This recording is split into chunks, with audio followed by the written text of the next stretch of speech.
inside the Apostolic Palace of the Vatican on the night of October 30, 1503, something happened that shook the Christian world to its core. Under vaulted ceilings, built to honor the divine, 50 naked courtesans crawled across the freezing marble floor. Cardinals and bishops stood frozen, their silence heavier than the air itself. And at the center of it all, watching, smiling, even laughing, sat Pope Alexander VI. He presided over the scene like it was his own twisted celebration. But what the witnesses saw that night was only the opening scene.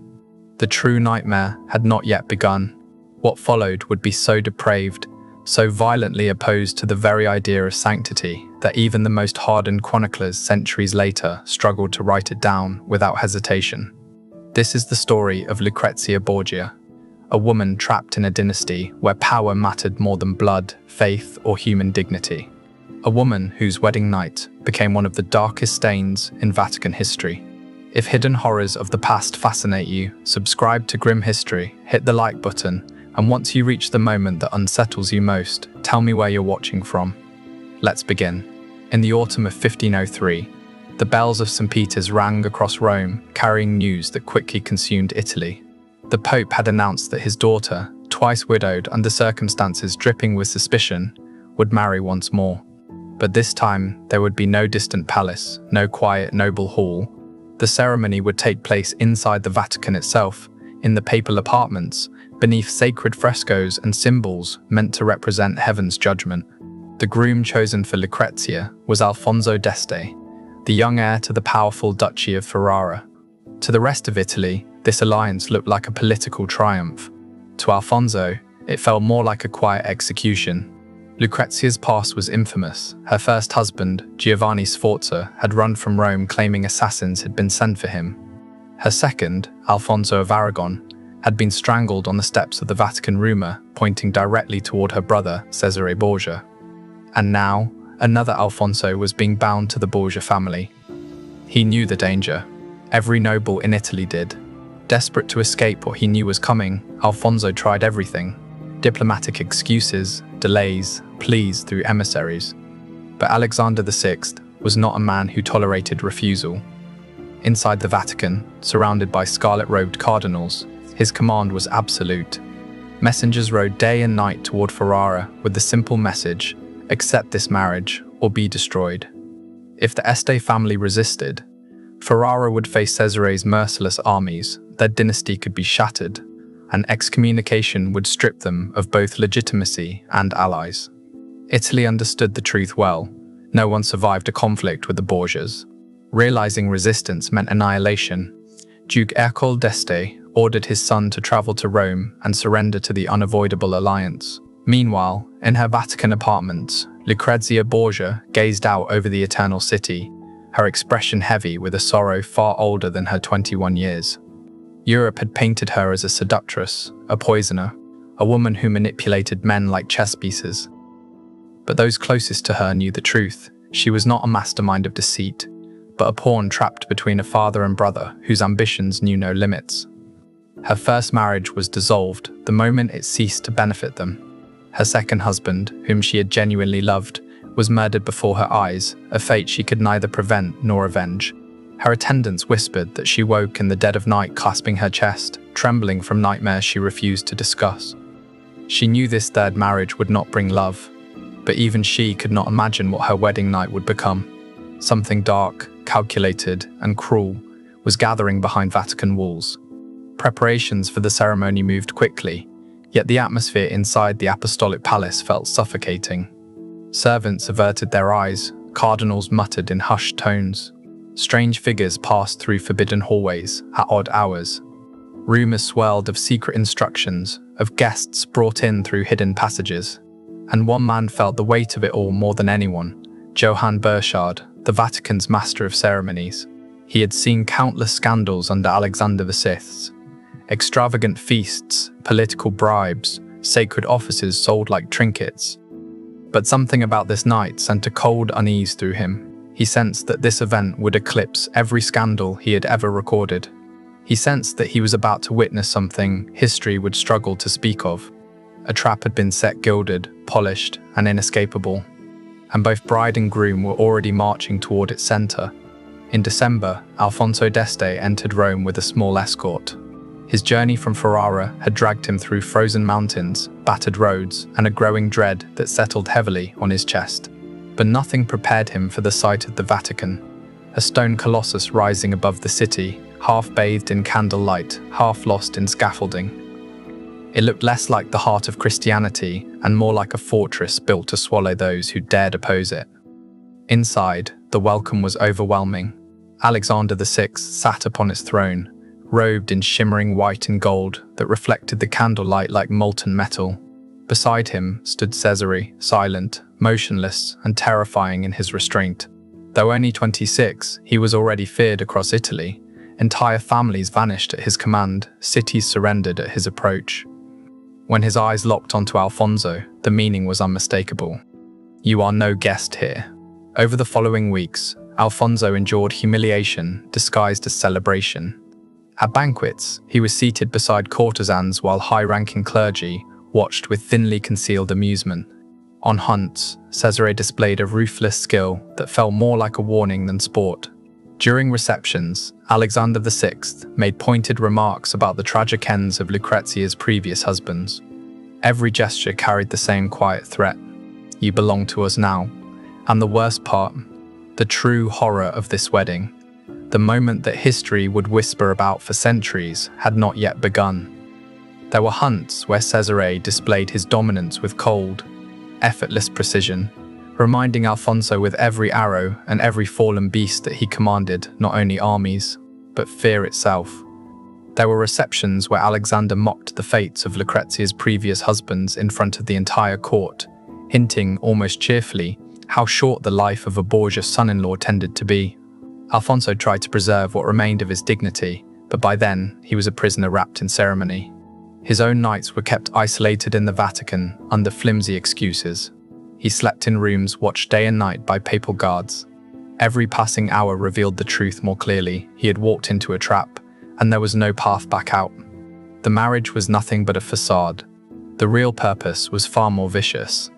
The Borgias intended to break the Este family's pride, humiliate them before Italy, and show every noble house from Florence to Naples that their will could crush any lineage, no matter how old or powerful.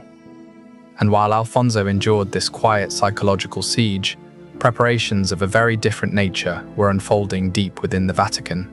Cesare took personal command of the wedding night's feast, and his vision pushed far beyond what even Rome's most decadent circles would have dared to whisper aloud. Behind closed doors, he met with his father to finalize the details that would have horrified any soul who still held the church in reverence. 50 of the most striking courtesans in Rome were hand-selected and taken into secret chambers beneath the palace. These were not ordinary prostitutes, but educated, refined women who frequented the salons of nobles. Many trembled when they learned what the Pope expected of them, yet none dared to defy the head of Christendom. They were ordered to dress in lavish velvet and silk garments they would later be compelled to remove. They were escorted through hidden passageways, led by lantern light, so that on the night of the wedding they could be funneled into the papal apartments without warning. Servants who witnessed these preparations crossed themselves repeatedly, whispering prayers that clung to their lips like frost. They knew something unholy had begun to rise within the walls of the Vatican. Even Lucrezia sensed it. Though she was deliberately excluded from most preparations, she felt the dark tension thickening in the air. Her maids reported unfamiliar faces slipping through corridors, courtesans appearing in rooms where they did not belong, and her brother Cesare moving about with a smile that made their blood run cold. The night before the wedding, unable to endure the suffocating atmosphere, Lucrezia fled to the Sistine Chapel. Beneath Michelangelo's vast, thunderous sky, beneath the painted hand of God reaching toward Adam, she collapsed to her knees. She prayed not for love or happiness, but for rescue, an intervention, a sign, anything at all. But the chapel remained silent. The divine felt impossibly distant. The candles flickered in the winter air, sneaking through ancient cracks, as though straining to stay alive. Outside, the Vatican prepared for a celebration that would blur the line between sacred ritual and unspeakable corruption.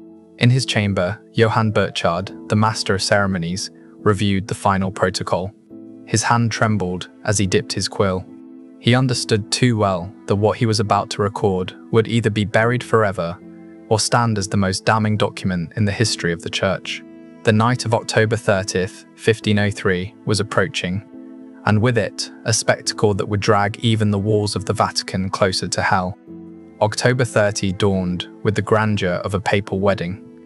The bells of St. Peter's echoed over the 7 hills of Rome. Crowds thronged the streets surrounding the Vatican, eager to glimpse the infamous bride. Inside the Apostolic Palace, Lucrezia was prepared by a dozen attendants.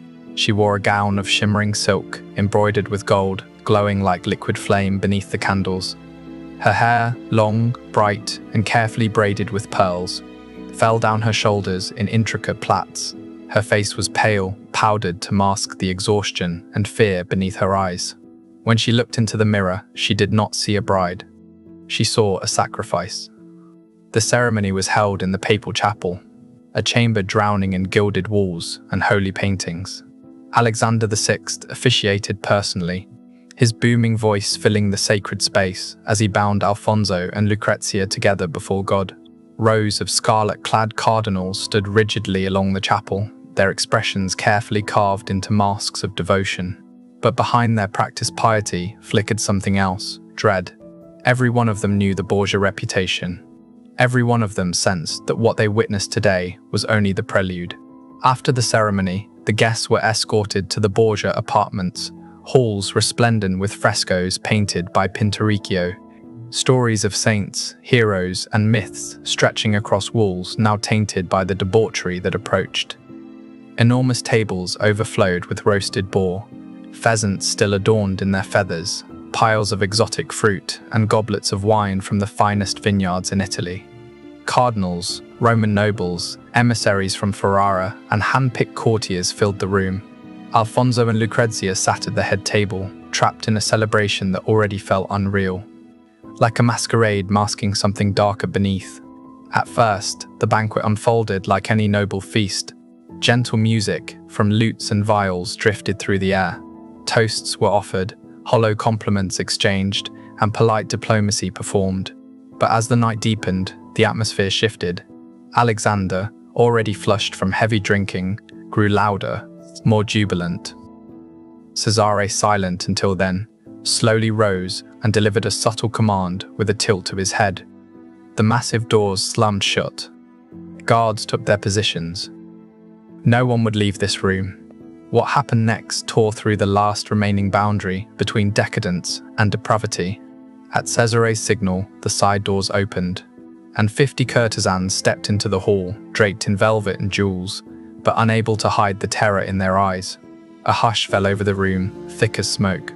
Then Alexander rose from his throne, smiling as if unveiling a masterpiece, and announced that the true entertainment was about to begin.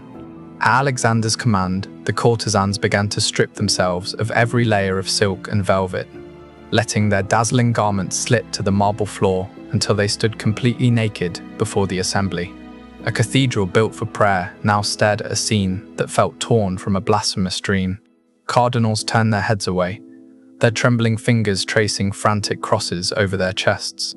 Some tried to rise and flee, but the guards at the doors shifted forward with hands resting on their swords, making it unmistakably clear that no one would escape this spectacle. Alfonso could only stare, his face frozen in a mask of disbelief and revulsion. Lucrezia sat beside him, petrified, her tears streaming silently, soaking into the silk of her wedding dress. Her hands clenched so tightly in her lap that her knuckles blanched white. Then came the Pope's next order. The naked courtesans were commanded to dance between the long banquet tables. Servants lit towering candelabras, and the flames cast jagged shadows across the frescoed walls. The women moved through the flickering light like spectral figures, their silhouettes twisting across the holy paintings. Saints and angels watching silently as the Vatican devolved into a pagan ritual. But Alexander was only beginning. In an act crafted solely to degrade, he ordered baskets of chestnuts to be brought in and scattered across the polished marble floor. The nuts rolled between the feet of horrified guests, the sound echoing like faint thunder. Then the Pope announced the next phase of his depravity. The courtesans were to crawl on all fours between the legs of cardinals and nobles to collect the chestnuts, like animals driven into a grotesque contest. The woman who gathered the most would be rewarded with silk cloaks, gold jewelry, and treasures from the papal vault. The humiliation that followed was so extreme that Johann Burchard, hardened by years of witnessing the Vatican's darkest moments, later wrote that he struggled to describe it in words. 50 naked women crawled across the sacred Vatican floor between the robes of church princes, while Alexander and Cesare watched from an elevated platform, laughing, pointing, and placing bets as if this were a cheap performance in a brothel, not the beating heart of Christendom. Some young cardinals, drunk and overwhelmed by the night's madness, laughed and cheered. Others bowed their heads, crushed by the war between their faith and their terror of the Pope. Alfonso sat motionless, unable to comprehend that this nightmare was part of his wedding feast, in the Vatican itself, under the eyes of the man who claimed to speak for God. And Lucrezia, poor Lucrezia, her wedding dress had become a shroud. Her tears had dried into a frozen expression of emptiness. She had always known her father and brother were capable of monstrous things, but she had never imagined they would turn her wedding into a ritual of damnation. Yet even now, the night had not reached its darkest point. As midnight approached and the Vatican clocks tolled 12, Alexander finally declared the end of the Chestnut Banquet. The naked courtesans, exhausted, huddled in corners with their humiliating prizes. Wine soaked the tables. Guests sat frozen, half drunk, half stunned, entirely broken. Alexander, however, was clear-headed, focused, intent, and his next command silenced the hall so completely that one could hear the candles crackle. With a voice dripping in authority, he announced that the sacred duty of marriage now had to be fulfilled. But what he ordered next crushed whatever remained of dignity in the room.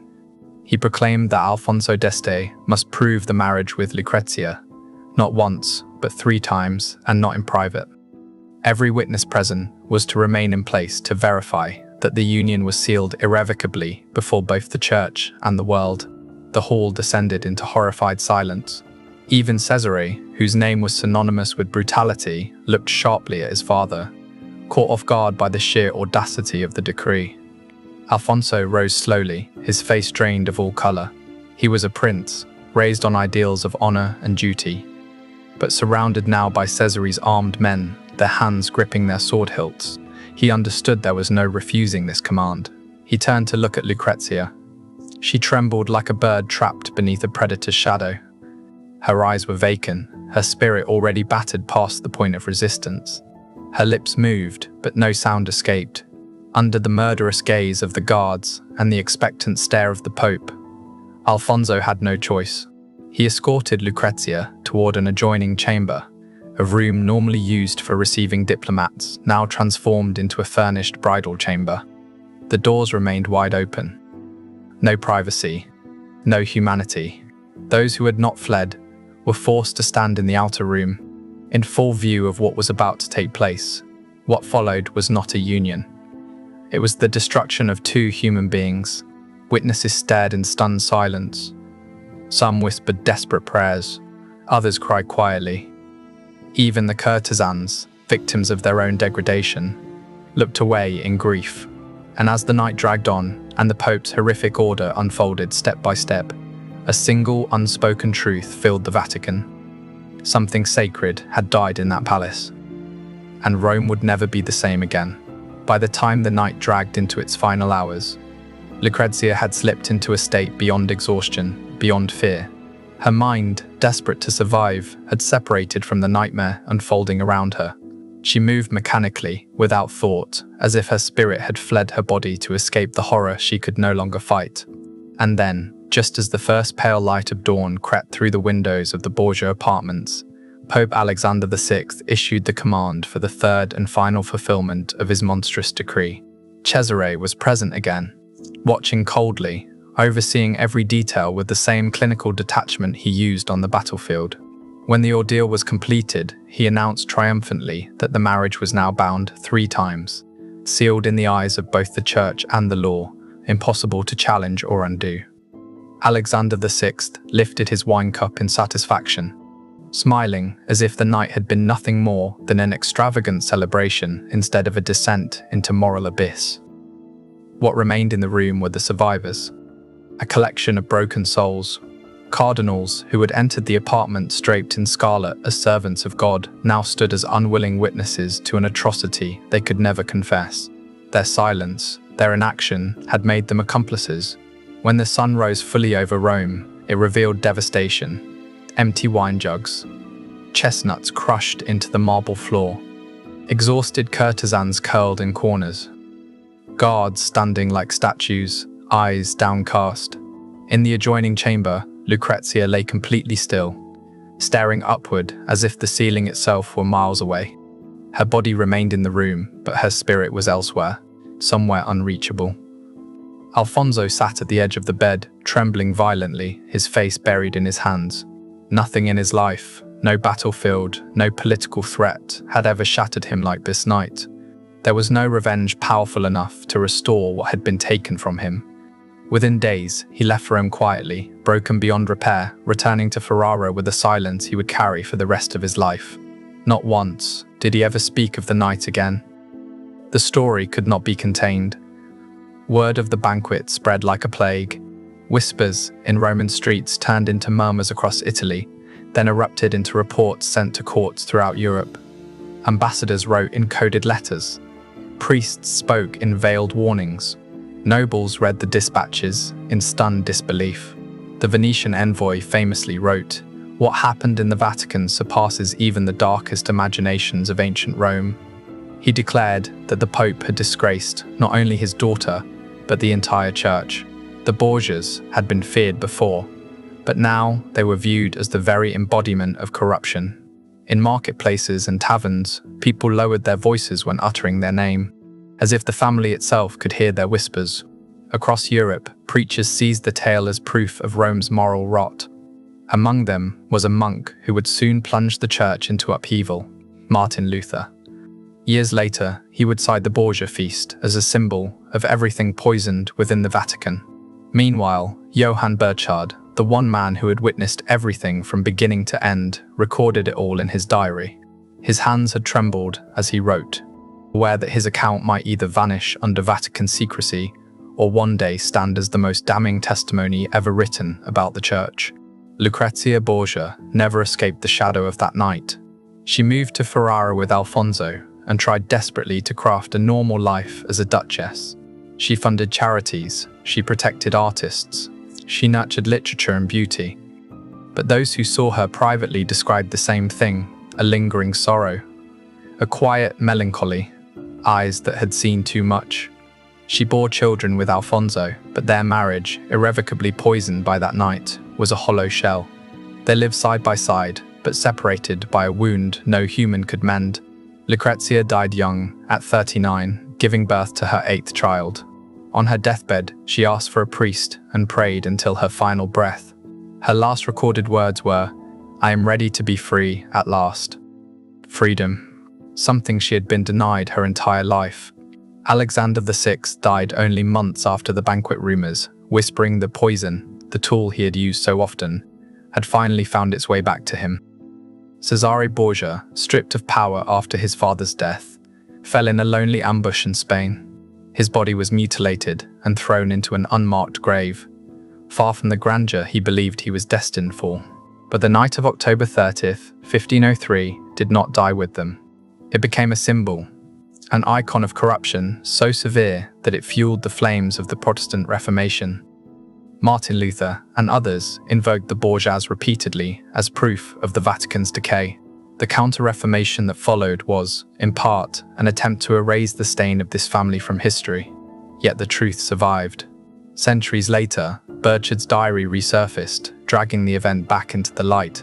Even today, more than 500 years after that night, the Chestnut Banquet and the Triple Shame stand as infamous reminders of what happens when absolute power loses all restraint. It warns us that humanity's darkest acts are often committed in the places meant to be sacred. The story of Lucrezia Borgia's wedding night is not simply history. It is a mirror, a warning, a reminder that evil often thrives in silence.